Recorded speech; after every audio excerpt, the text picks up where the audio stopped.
And welcome once again to another episode of Strange Planet. Thank you as always for sticking me in your ear. Let me crib for you from the back of the book Quantum Spirituality, the subject of tonight's episode. From the dawn of history, a universal wisdom tradition has existed that explains humanity's purpose in the cosmos and our relationship to the master source consciousness. This mystical philosophy was harnessed by the ancient seers known as Gnostics, who were in direct contact with source consciousness. My guest, Peter Canova, reveals not only do the ancient teachings of Gnosticism contain important spiritual truths, but they profoundly align with the modern science of quantum physics and psychology. They can also provide us with a transformative path to higher consciousness and practical tools to create your own reality. Peter Canova is an international businessman who decided to write novels after undergoing a series of spiritual experiences that altered the course of his life. In the early 2000s, he won a grand literary prize for his very first short story at the highly respected Santa Barbara Writers' Conference. Shortly thereafter, he took first place out of 500 entries in Francis Ford Coppola's online Zoetrope magazine for his first publicly circulated short story, The Blood of Our Departed. His fictional series, The First Souls Trilogy, is a saga about the first fall of spirit consciousness into the material existence. The books have won 25 literary awards, including Nautilus, Writer's Digest, and Eric Hoffer. Peter has also been honored as a Chicken Soup of the Soul author. Quantum Spirituality is Peter's latest book describing the origin, purpose, and destiny of humanity grounded on quantum science and the ancient universal spiritual tradition lost to the West for 2,000 years. Peter Canova, welcome to Strange Planet. How are you? Hi, Richard. Thank you. With that summary, I guess I can go home now. Let's begin with your psychic spiritual experience that led you on this path. Yeah, well, as they say in Star Wars, long ago and far away, when I was in my 20s, I underwent a series of experiences, and I found out that I was a very accurate medical intuitive. And, people really just had to give me a name, age, and address of somebody, and I could very accurately describe what was going on with them, both physically and psychologically. And when I kind of got over the disbelief of what I was doing, I opened up a floodgate of experiences: clairvoyance, clairaudience, remote viewing, premonitions, and so forth. So being a Capricorn, I wasn't really satisfied just to have these experiences. I wanted to understand the nuts and the bolts behind them. So I embarked on pretty much a lifelong study during my adult life of trying to find out what was, behind this information, this force that was providing information to me. And it led me to the study of ancient spiritual text and then eventually to quantum physics, which isn't really a coincidence because both spiritual mysticism and quantum physics cover light energy and matter as a focus of their respective discourses. So that's how I wound up doing all these books. Tell me or give my listeners kind of a crash course in Gnosticism. Okay. The Gnostics were centered in Alexandria, Egypt, which in its day was the intellectual center of the universe, at least in the Western world. And being there, they were subject to a whole confluence of different spiritual traditions: the Hindus, Persians, Zoroastrianism, the Judaistic Kabbalah, Hellenistic philosophy, and the Hellenistic mysteries, and even Egyptian Hermeticism. And all of these traditions really had a common source at one time. Over the millennia, they became differentiated, but you could still see many of the common roots. And the interesting thing about the Gnostics were that they synthesized all this information. And moreover, they were great practitioners because in many of these spiritual traditions, we can read about the wisdom and we could read about certain things, but they really never describe how they kind of went over to the other side and brought this stuff back. Well, the Gnostics brought back some very, very clear information, which could be proved out in the objective world. And to that extent, I think they were the great scientists of their age. What they described to us is a really fantastic overlay to modern quantum theory and to Jungian psychology, the psychology of Carl Jung. In fact, Carl Jung, when he first read about the Gnostics, he kind of said, well, God, these people arrived at me before me. And he was almost like he had some rather Gnostic experiences himself with premonitions and dreams and so forth. So, I settled on the Gnostics because I saw that they had, predicted so many modern theories of quantum physics relating to the creation of the universe, the operation of light, energy, and matter, and information about the source from where this all came. So the Gnostics predate Christianity, but they had a particular view of Jesus Christ. What did they think of his teachings?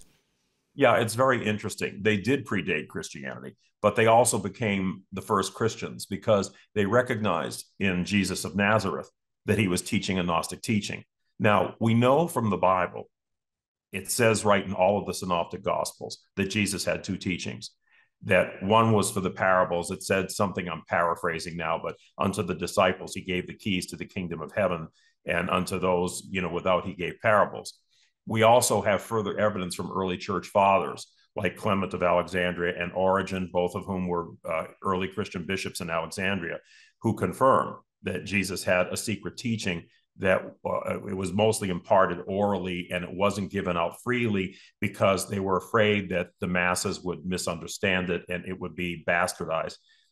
Essentially, that's kind of what happened anyway, because what we see in early Christianity is two divergent streams. You had the inner mystical church, which was largely Gnostic, and then you had the outer church, which evolved into the churches that we know today, the Catholic, the Orthodox, Protestant churches that we know today. So there were always two streams of Christianity going on, even from the very early days. And it just so happens that the mystical part of the church was largely led by females, such as Mary Magdalene. When and how did the Gnostics become heretics in the eyes of the church?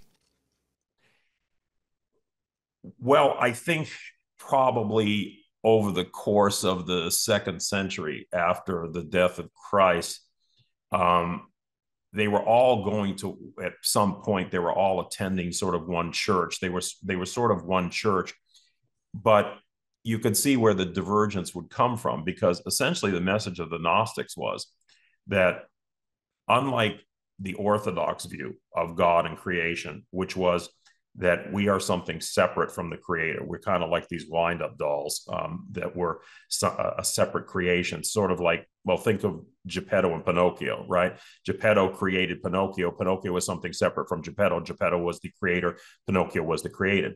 But the Gnostics said, no, that's not the way it is. We are not creations of the one force. We are actually projections or emanations of its essence, albeit in a rather diluted form. But nonetheless, we are part and parcel of this conscious stream of that essentially created everything there is. And I guess the best way that I can liken it to a modern analogy is, think of a power grid. You have the source, and then you have the relay stations, okay, that further the energy throughout the grid. Well, that's essentially the way that the Gnostics viewed that we operated. We were kind of like the relay stations, separate points of consciousness that were projected by the source, and we participate in that stream known as reality. Of course, the Orthodox disagreed with that vehemently, because they had now evolved to the point where they had a hierarchy, and they had a priesthood, and they had dogmas. And essentially what they were telling the masses were, if you want to know God, you got to come through us. We're the intercessors. The church is the intercessor between you and the divine. And so you could see that the Gnostics were a great threat to them, because you really didn't need all that hierarchy, and you didn't need all that dogma if you subscribed to what the Gnostics were telling you. Can you give us a quick summation of the Gnostic creation story, how we got here, what we are? Yeah, it was very interesting. Essentially, there was one source. So think of the layers of an onion, right? And at the very center was the source of everything. This source, in order to better understand itself, in order to better express itself, needed contrast, because if you're everything and you're in contrast to nothing, you can't really understand anything about yourself. So essentially what they were saying is the source existed, but it wasn't experiencing. And in order for the source to actually experience and reflect upon itself, it had to project other points of consciousness. Now, these other points of consciousness, and you can think of them, you can think of them as spiritual beings. What they really were centers of intelligent energy. They were kind of like, you could think of them as entities, because they were, most certainly had organized influences and functions in the greater scheme of creation. They were called eons, Aeons, which means eternities. And really what they were, when you look at their names, they were given names like wisdom, justice, love, mercy. They were archetypes. So what they were really Jungian archetypes. And they were the expression of God's benevolent essence. So they essentially, the way they propagated themselves was kind of like, well, think of the way, you make copies of a CD. You have the original version, and then you have a copy, and then a copy of the copy, and a copy of that. Well, each successive copy has a little less clarity, has a little less fidelity.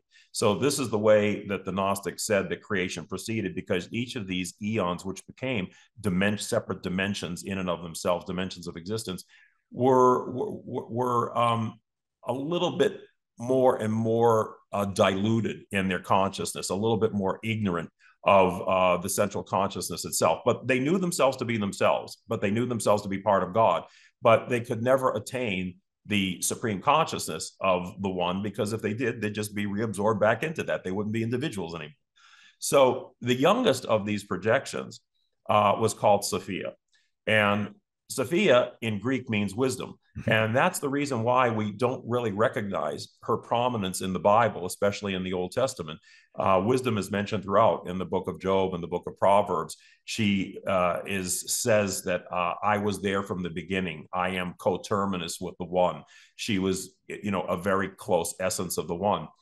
But she was the youngest of these, or the furthest projected out of these spiritual beings. And being wisdom, she had a desire to learn and create on her own, because after all, that's the way wisdom grows, right? Through experience. So Sophia looks outside this divine sphere that had been created with all these eons, all these different dimensions rotating around the one.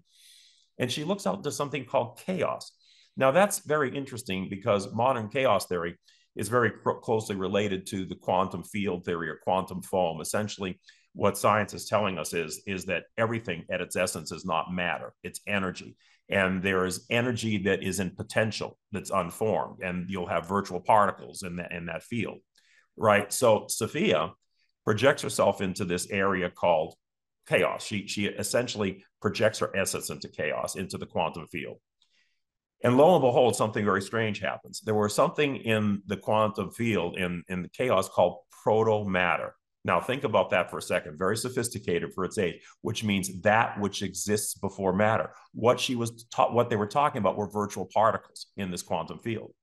So these virtual particles flock to Sophia's energy. She activates them, in effect. She makes them realize their existence. She activates them, and they flock around her like iron filings would flock to a magnet. Two things happen. They become activated, but her energy starts to lower. And this merger of the virtual particles with Sophia's energy starts to form actual matter. And she cries out to heaven, save me from this matter. My light energy is being absorbed. I am becoming as lead. I am becoming as matter. So this is really interesting, because what she's really describing is the operation of something your listeners may have heard of in pop culture called the God particle. Okay. Now, the God particle, I know it was in one of Dan Brown's movies. I think it was Angels and Demons. And there was a lot of, talk about it. It was a sexy topic back about 8 years ago. And then they discovered it. It was always theorized, but they discovered it. So the deal with that is that energy comes into our universe. Scientists have no idea what energy is. They have no idea where it comes from. They can manipulate it under limited circumstances, but that's all they can do. So this energy coming into our universe comes into this field that permeates our universe called the Higgs field. And within the Higgs field are Higgs bosons, these virtual particles called Higgs bosons. And the Higgs bosons attach themselves to these high moving energy fields, and they slow them down. And they slow them to the point where they become dense like matter. Now, you get the analog here. Sophia's high energy, the proto matter, the virtual particles slowing her energy down, forming matter. This is a complete description of the God particle and matter formation of our universe. And what we mentioned before about the projections of these eons were essentially parallel dimensions that we talk about. There's something that I think existed before the Gnostics, going all the way back to the shamanism tradition, called the perennial philosophy. Yes. Can you talk to me about the perennial philosophy? What is it all about?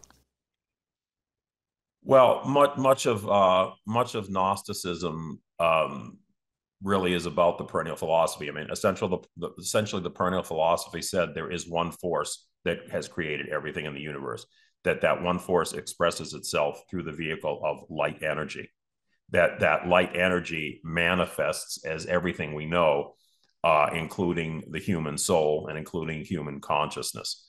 And, you know, you can sort of take it off from there. Those are like sort of maybe the three major tenets. There's a lot of other things that I could mention, but those are the three propositions there, that really all life stems from consciousness. Now, that contradicts the modern view of what we call scientific materialism, because traditional science, not quantum science, I'm making a distinction here, but traditional science really says that, you know, it's kind of like life, the great accident. There are somehow inorganic particles became organic, and they started bumping against one another, and somehow they started forming more and more complex structures leading up to, you know, our human existence, our human brains.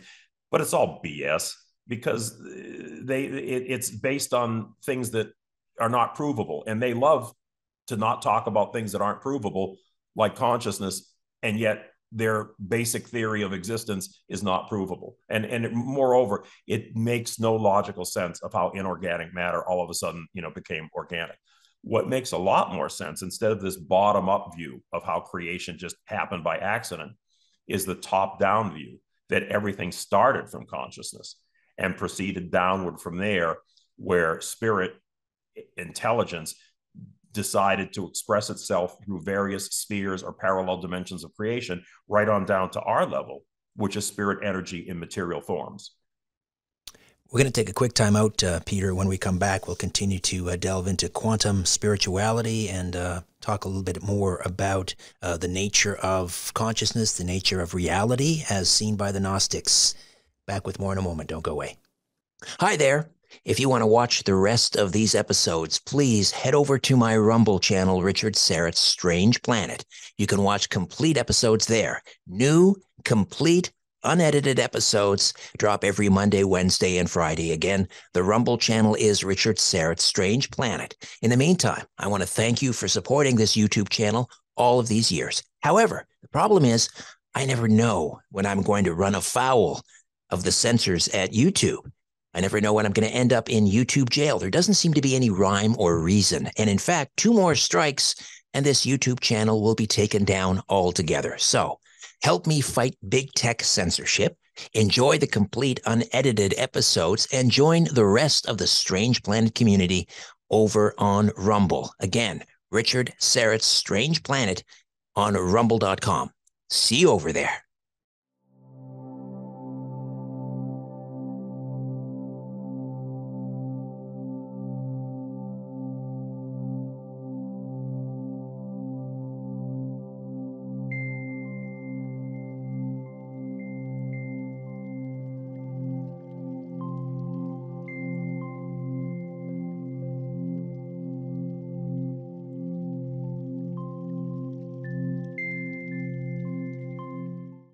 Peter Canova is my guest. Quantum Spirituality, Science, Gnostic, Mysticism, and Connecting with Source Consciousness is the new book.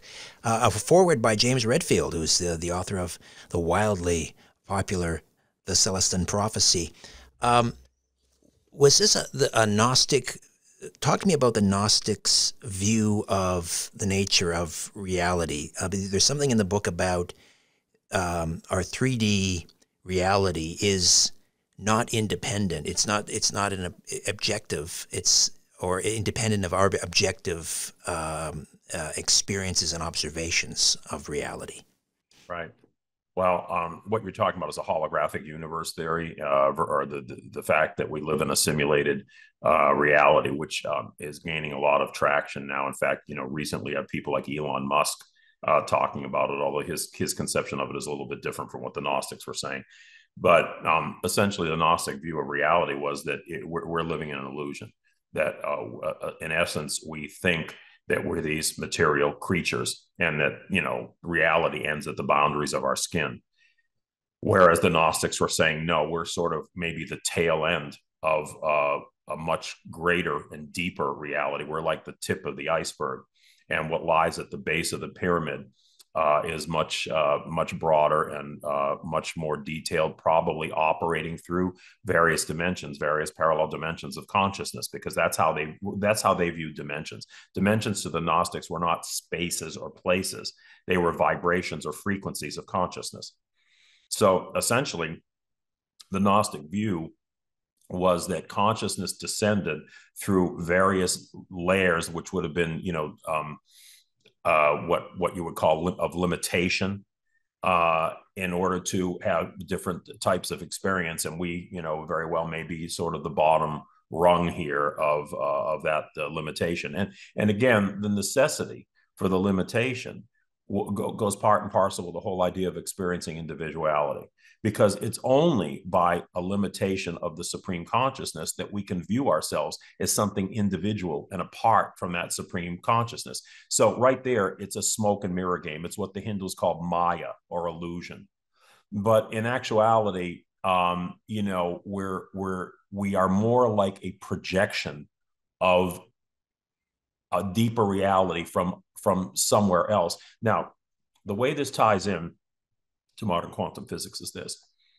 A series of experiments, I won't go through all of them, but a series of experiments over several decades led scientists to posit this holographic universe theory. And one of the experiments yielded the fact of what they call quantum entanglement. So that is where particles that are virtually light years apart can instantly correlate with one another. They exchange information faster than the speed of light. So that would be like, let's say there's a Richard on Earth and there's a Richard on Mars, and I pinch the Richard on Earth, the Richard on Mars says ouch at the very same time. Now, how does that happen? Well, they don't have a couple tin cans with strings connected or telephone wires or fiber optics or anything. It's happening through some unseen medium. So they started to suspect that maybe what's happening here is that these particles are actually single appearances of one whole, of one holistic thing. The idea of the holographic universe, which is essentially, incidentally, what a hologram is. A hologram, each individual part of a hologram, no matter how much you slice it or dice it, contains the image of the whole. Okay, so the whole is present in a holographic context. Now, another interesting thing that happened is that they started studying black holes. And Jacob Bekenstein, in particular, found that a black hole has what's called an event horizon. And then inside the event horizon, we don't know what there is. That's where the blackness of the black hole comes from, inside the event horizon.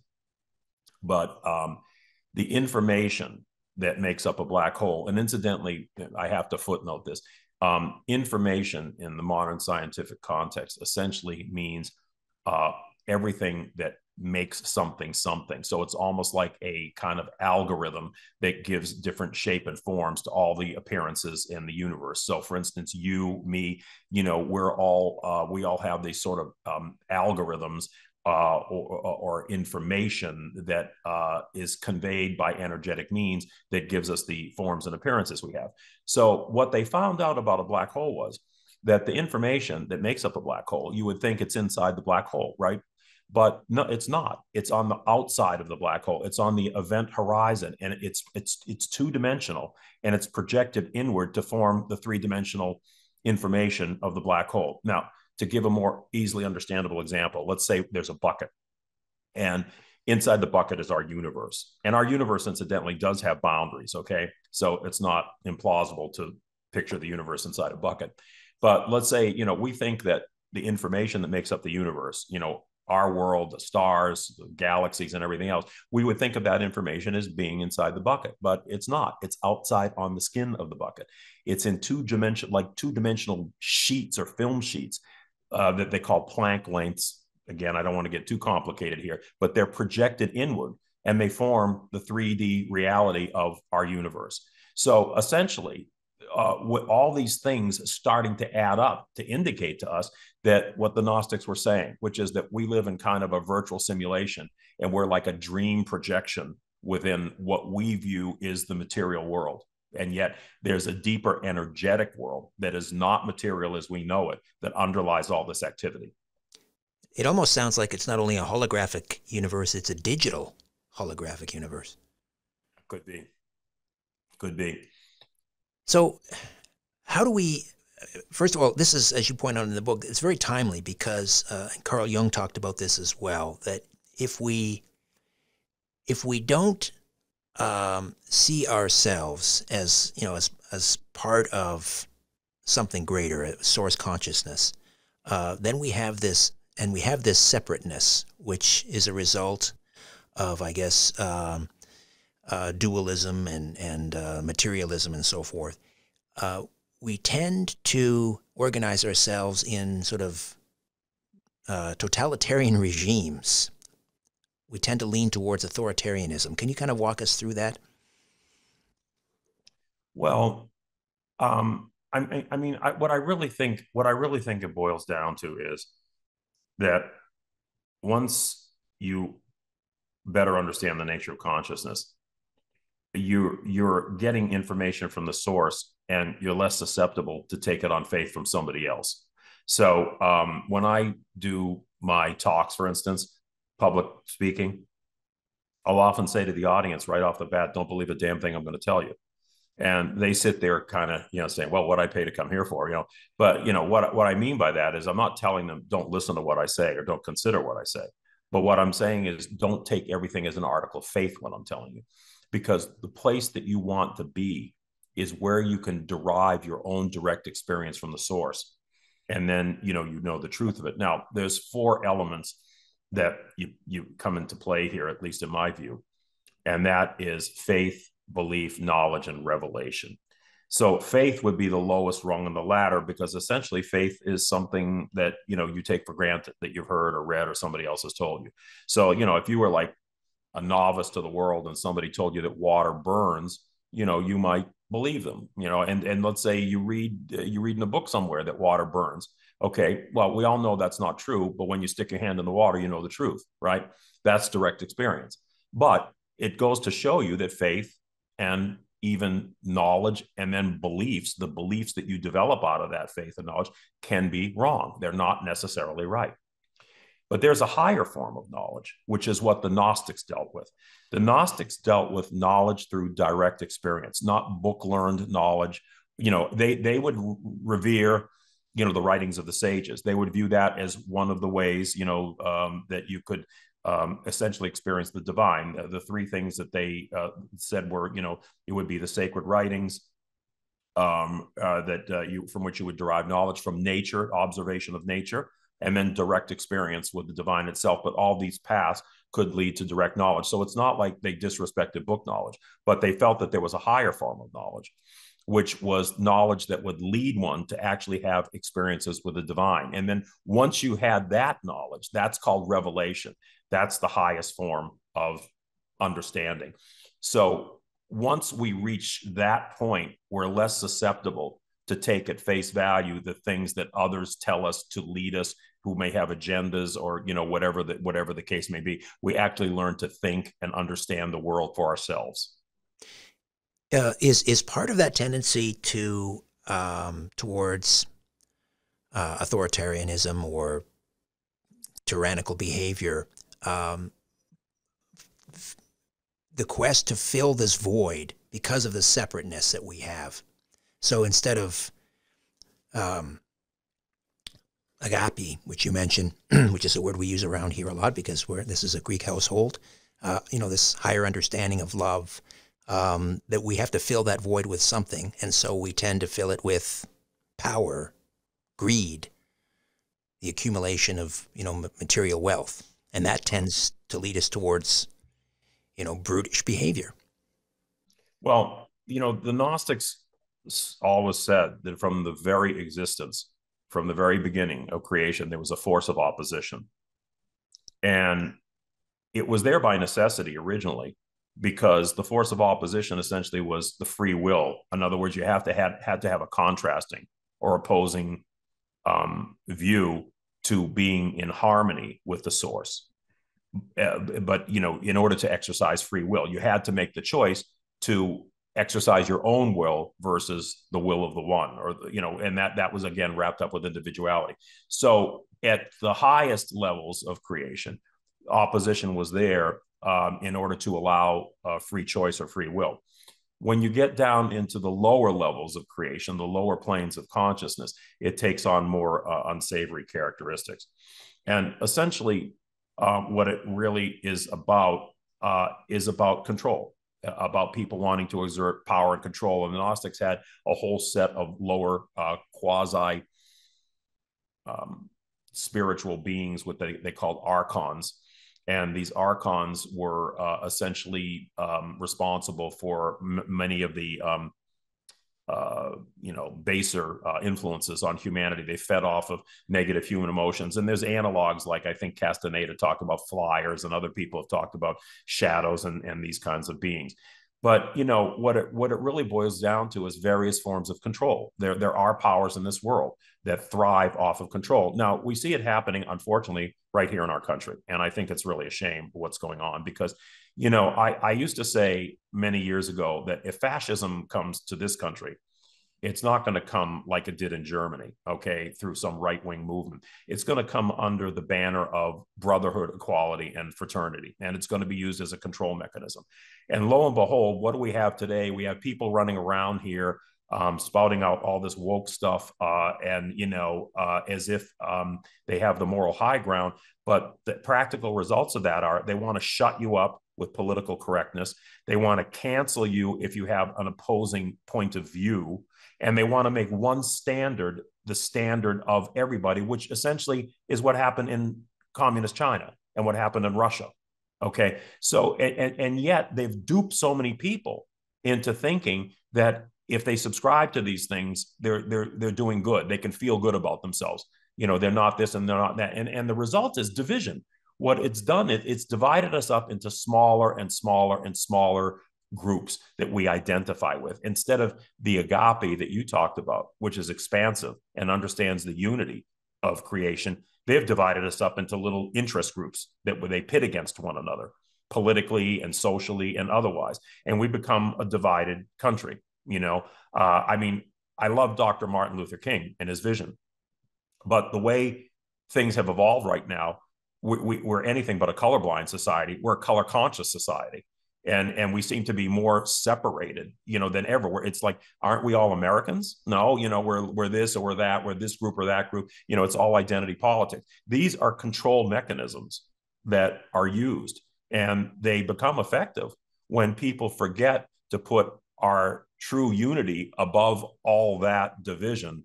And that's where our focus is. When our focus is on division, then we will be divided. If our focus is on unity, we find better ways to solve our problems with, common visions and common goals. All right, we'll take another time out. When we come back, we'll find out how we can leverage this understanding of reality and consciousness through the perspective of Gnosticism, how we can leverage that for a more meaningful life. Back with my conversation with Peter Canova right after these. November reminds us to be thankful and focused on boosting our radiant health before winter. And I use a potent remedy that's improved the quality of my life and deepened my sleep as well. I take C60 Evo olive oil every morning, and I have a lot more energy and mental focus all day long. My workouts are easier, and I have a lot more endurance. If you're into competitive sports, this is a game changer. Health is our greatest wealth, and Pura C60 ESS60 really works. ESS60 is a breakthrough technology delivering the carbon-60 miracle molecule for humans and pets. Check out the C60 Evo Holiday gift collections for everyone on your list. They make amazing skins. Hi there. If you want to watch the rest of these episodes, please head over to my Rumble channel, Richard Syrett's Strange Planet. You can watch complete episodes there. New, complete, unedited episodes drop every Monday, Wednesday, and Friday. Again, the Rumble channel is Richard Syrett's Strange Planet. In the meantime, I want to thank you for supporting this YouTube channel all of these years. However, the problem is I never know when I'm going to run afoul of the censors at YouTube. I never know when I'm going to end up in YouTube jail. There doesn't seem to be any rhyme or reason. And in fact, 2 more strikes and this YouTube channel will be taken down altogether. So help me fight big tech censorship, enjoy the complete unedited episodes, and join the rest of the Strange Planet community over on Rumble. Again, Richard Syrett's Strange Planet on rumble.com. See you over there.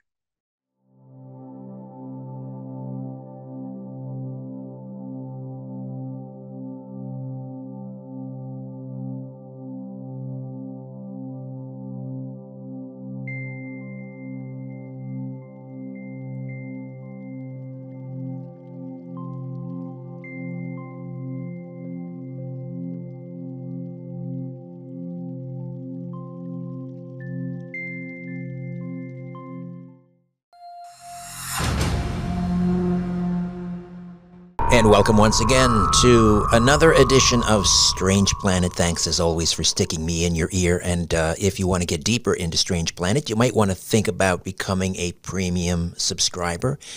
And there are there are 3 tiers, monthly tiers that you can choose from. Just go to strangeplanet.supportingcast.fm for more information. strangeplanet.supportingcast.fm. All right, on this episode, we're going to discuss how Western mainstream astrology doesn't use the visible sky, and we're going to find out what that means.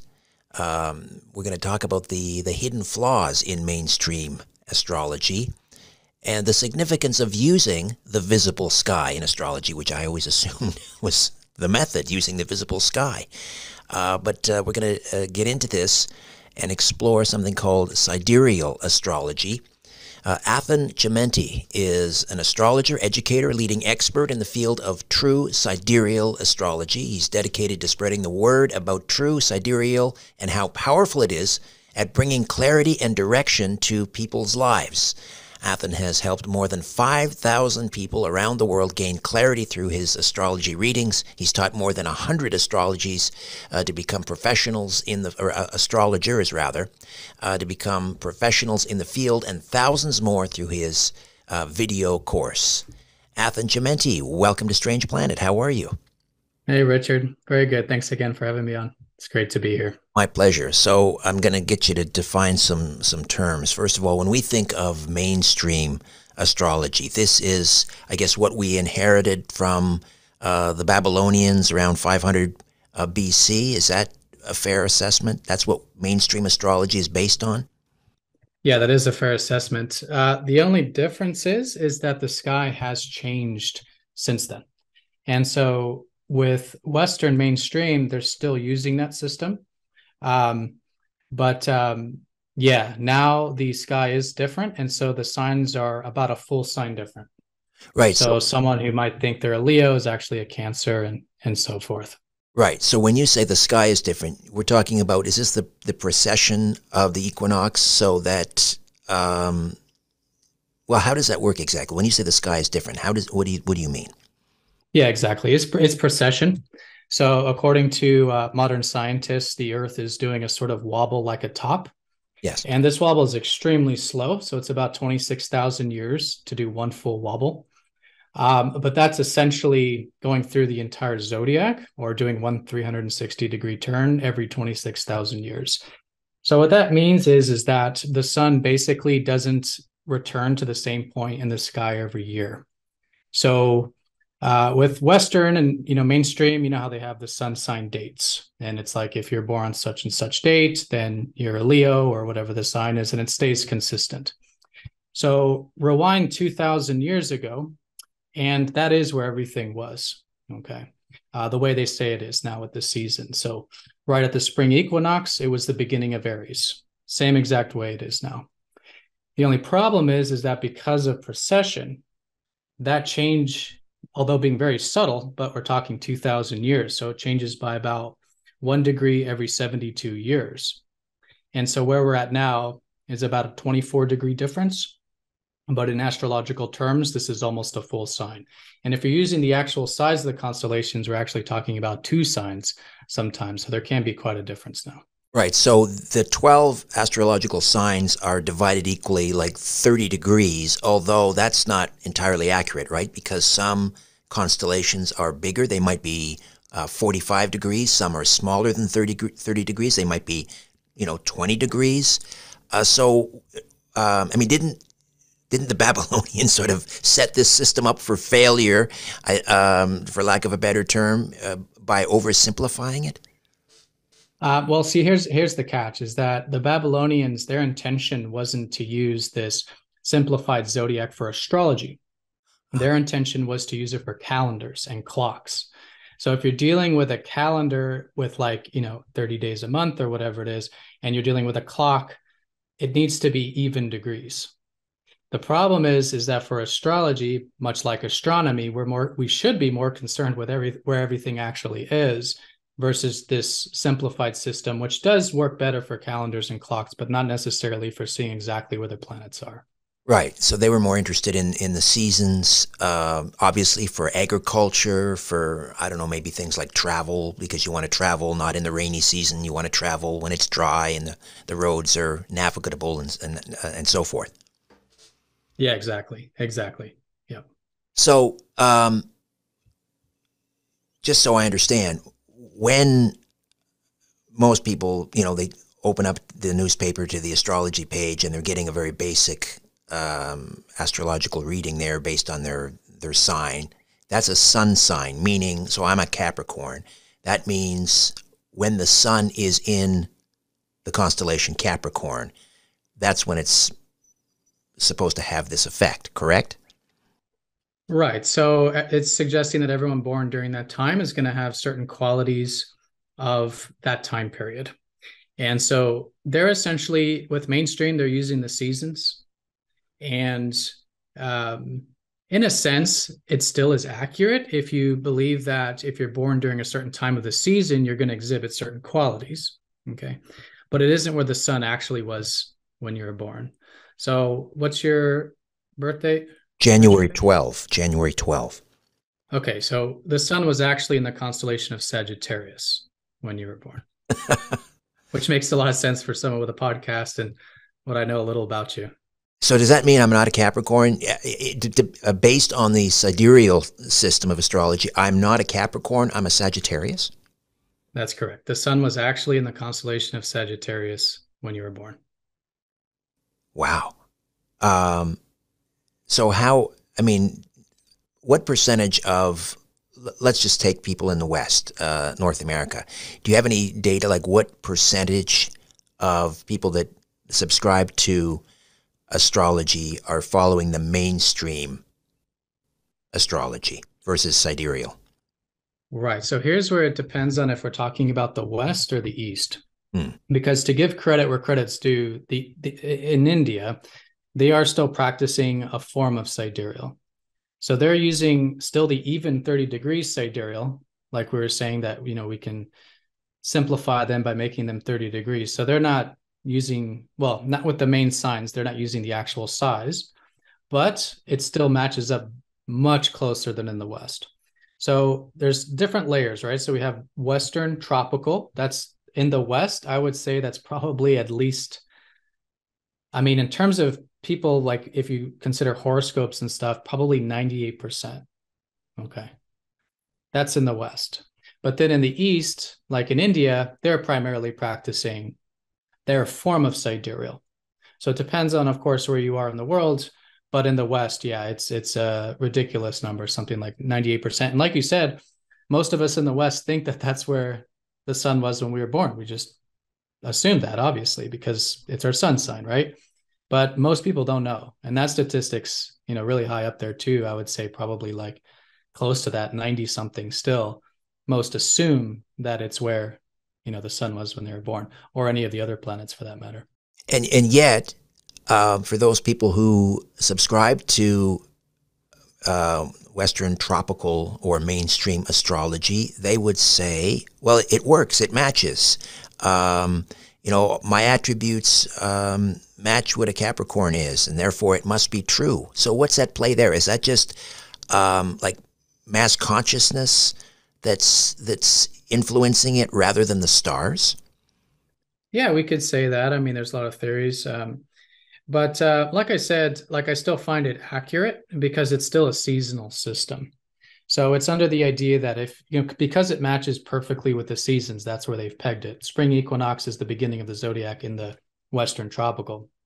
So if you believe that, there's synchronicities and that, that the stars isn't the only one, and that there's also maybe a seasonal type of cycle, then yeah, we're going to still exhibit those tropical Western signs. Having said that, though, what I find in my work is that the true sidereal forms a much more accurate and much more, in my opinion, fundamental description of the person, whereas the tropical Western is a sort of derivative, because you have to consider that the actual placements, this is what we were doing for, tens of thousands of years, was using the actual placements. But we can always in astrology create derivative charts of charts, and it can still be accurate. But it's important, I think, to use the fundamental first, get a clear idea of what that is. And then if you're going to create a chart from that, like a seasonal chart, then you're looking at a certain facet of the person, not so much the fundamental, but a certain, kind of from a certain lens, in this case, the more seasonal lens, which might describe, a more physical you or 3D you. If you believe in the wheels of karma, it's like, there's a sort of fixed cycle with the seasons. It could be more of that physical us in that sense. What about the planets and their influence on our sign? So, for example, an astrologer might go above and beyond, or a little more in depth than just the sun sign, and say, well, Saturn is here and Mars is ascending and so forth. Is that part of mainstream astrology, and is that also then inaccurate because it's not using the visible sky? Yeah, it's a great question. So, yes, they do use it, but obviously not in pop astrology. So I would say here the separation is between those practicing Western, who are obviously astrologers trained in the same way that I am, who are using, of course, the entire chart. So the moon sign, the other planetary signs, and so forth. Having said that, though, if you consider those that are, using astrology usually more for entertainment and that kind of thing, that makes up like the largest population in terms of astrology users. And in that case, it is primarily the sun sign. But that brings up a good point that since we're dealing with a seasonal system, what I've personally found is that it is more accurate for the sun sign than the others, because the sun is part of the seasons. Whereas once you get to the moon sign or some of those other planetary signs, from my perspective, it starts to take away a lot from that sort of description, or let's say accuracy of that system. So I think the sun sign in mainstream Western is really accurate. Again, still a perspective or derivative chart, but dealing with the seasons, I think that explains why so many are involved with the sun sign, because of its more accuracy, I think, than the other planets. So what are some of the other limitations of using mainstream astrology in terms of its impact, not only on individuals, but let's say society? Right. Well, so, it depends on how you use astrology. So I like to use astrology for personal development, not so much to predict things. In the East, like in India, they're going to definitely use it for much more like predictive practices. So I like to give power to the individual. And I think as long as, we're not trying to encapsulate people into certain boxes, then it's fine, because the truth is that we're the entire zodiac, or we exhibit all these different qualities, and there's no one way to be a Sagittarius or a Capricorn or anything like this. So each of these signs, although they, in my opinion, do describe a sort of fundamental energy, there's literally an infinite number of ways of expressing that. So with that being said, it doesn't do a whole lot of harm as long as it's from that angle, in terms of it being about free will. And we're not trying to encapsulate individuals. So in that sense, with pop astrology, even in entertainment, I think it's good. I think it opens people up to seeing different perspectives. Where I have a big problem is once we start to encapsulate and we say, oh, I'm a Sagittarius, and so that way I'm like this and I'm like that. And then we really close ourselves off to the other potentials. And unfortunately, yeah, that does happen in really all forms of astrology, but in the West as well. And we could say, since they're using a sort of derivative chart, it could be more limiting or more dangerous to encapsulate based on something like that. But I think that's the case for any type of label, really, no matter if it's your true sign or whatever it might be. All right, Athen, we'll take a quick time out and come back and discuss Sidereal Astrology. Back with more in a moment. Hi there. If you want to watch the rest of these episodes, please head over to my Rumble channel, Richard Syrett's Strange Planet. You can watch complete episodes there. New, complete, unedited episodes drop every Monday, Wednesday, and Friday. Again, the Rumble channel is Richard Syrett's Strange Planet. In the meantime, I want to thank you for supporting this YouTube channel all of these years. However, the problem is I never know when I'm going to run afoul of the censors at YouTube. I never know when I'm going to end up in YouTube jail. There doesn't seem to be any rhyme or reason. And in fact, 2 more strikes and this YouTube channel will be taken down altogether. So help me fight big tech censorship, enjoy the complete unedited episodes, and join the rest of the Strange Planet community over on Rumble. Again, Richard Syrett's Strange Planet on rumble.com. See you over there.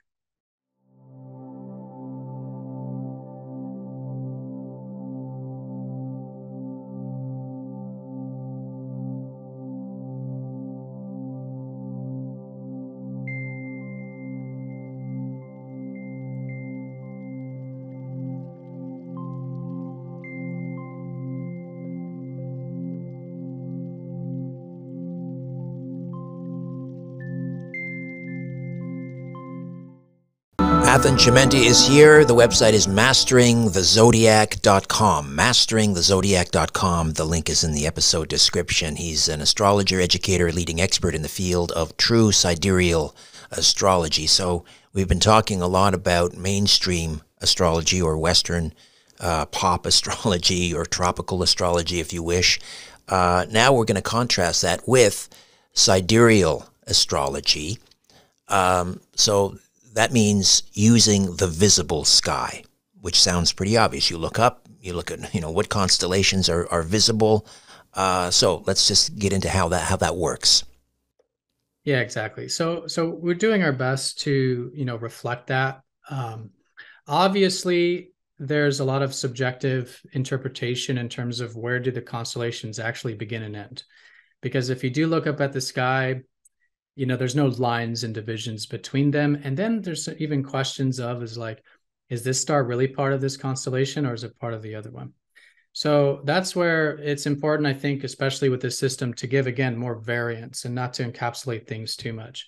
So what I've created is what's called the midpoint system, which is basically taking the last star of one constellation and then the next star, the first star of the next constellation, and drawing the midpoint in between. So basically, usually there's like a gap or an overlap between these constellations. And so the midpoint method takes the midpoint between the last and first star of that gap or of that overlap.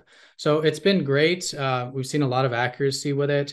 You do have to give it some variance. Like if you are born within like a couple days of some of these, signs, or if you're, especially if, your planet's in between 2 of these signs, then you definitely want to read it as more of a blend. But yeah, it's been super accurate, and it's like looking up at the sky and saying, oh yeah, there's Sagittarius and there's this planet, or there's where the sun is. And so we do our best to get as exact to that astronomical placement as possible.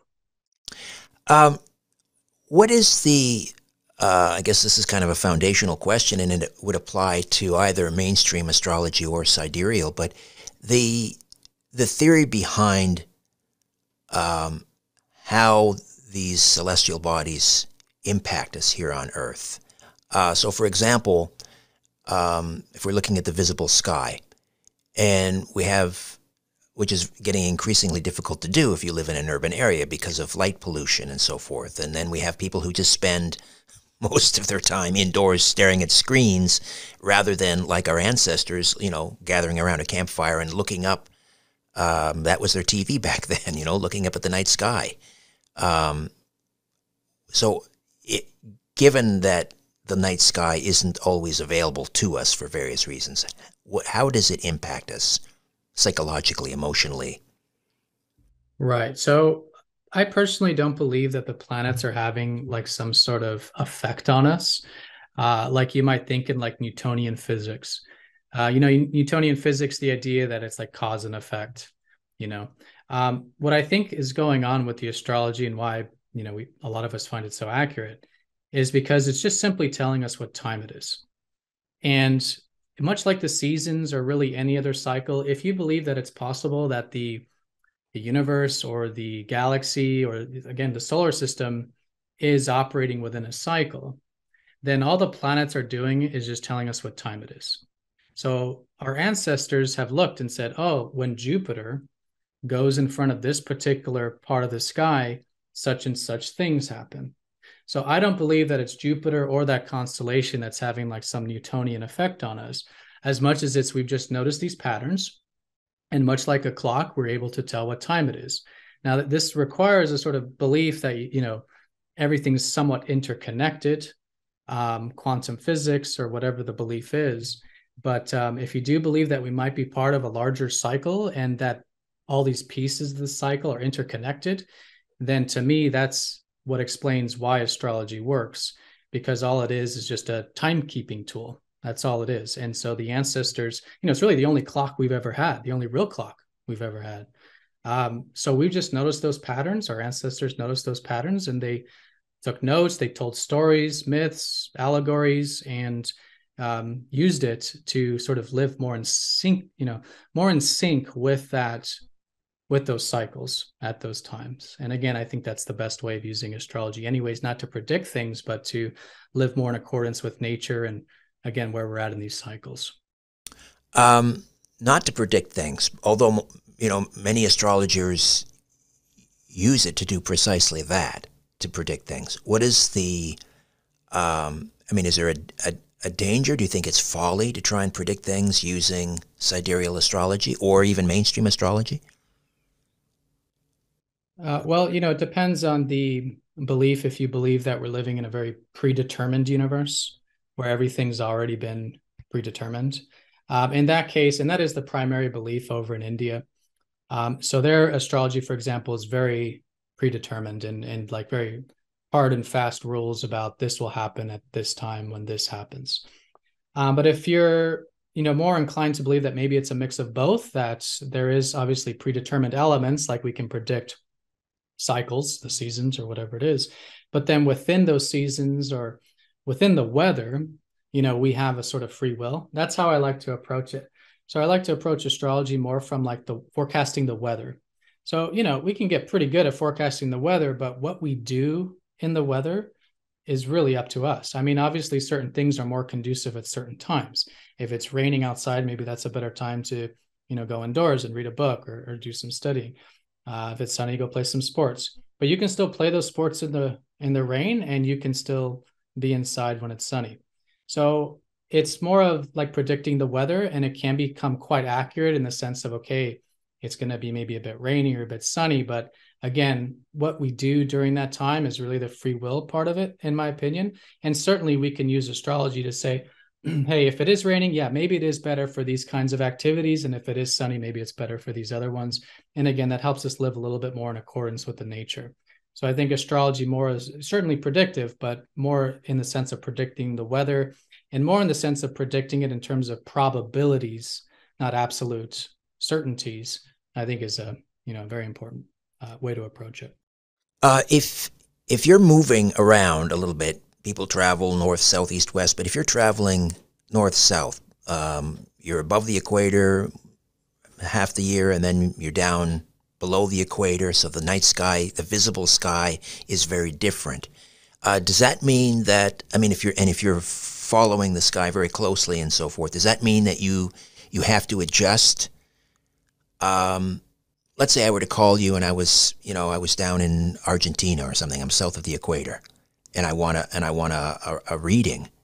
Are you basing that reading on the visible sky south of the equator, and you're north of the equator, or are you basing it on the northern sky?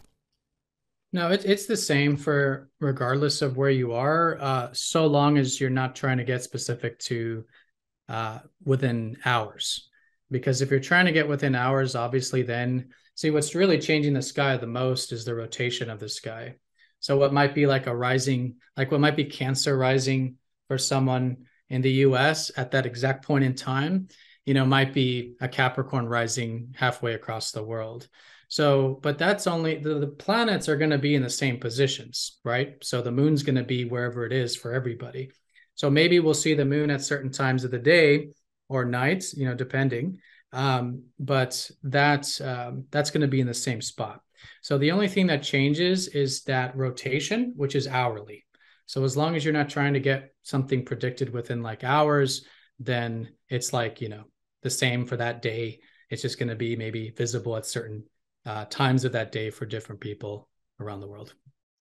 And so how do you work, Athen? Do you use computers? How do you chart out someone's astrological sign?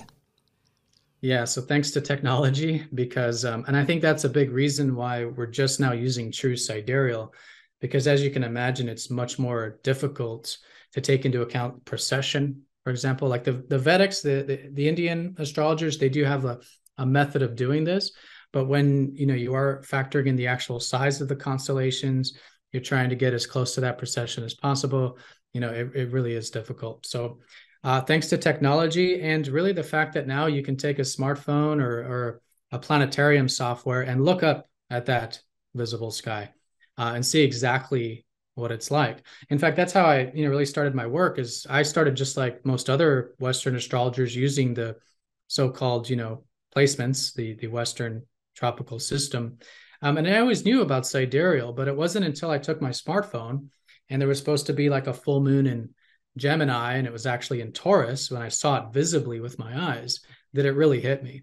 And I think that's something that is big within my community. I always say, go and visibly check it. Don't take my word for it, because I put the placements in an astrological chart, and so it is this sort of man-made created thing. But I say, don't take my word for it. Go out and visibly look, or use a planetarium software like Stellarium, or your smartphone, and go visibly see it.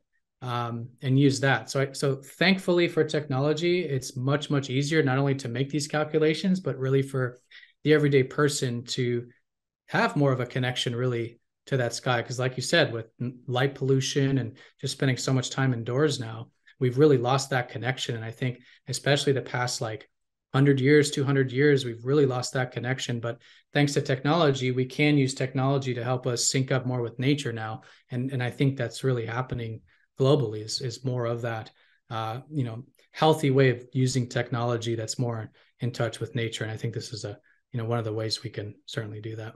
So are more and more people catching on to sidereal astrology? Are there any, are you converting people? Are they switching over? Well, I don't have to. That's the thing. It's just one of these, it's very objective. And once people once people like what the discussions we're having now, once we, have this idea that, hey, maybe the planets aren't in that position that we've been told, that just sparks it by itself.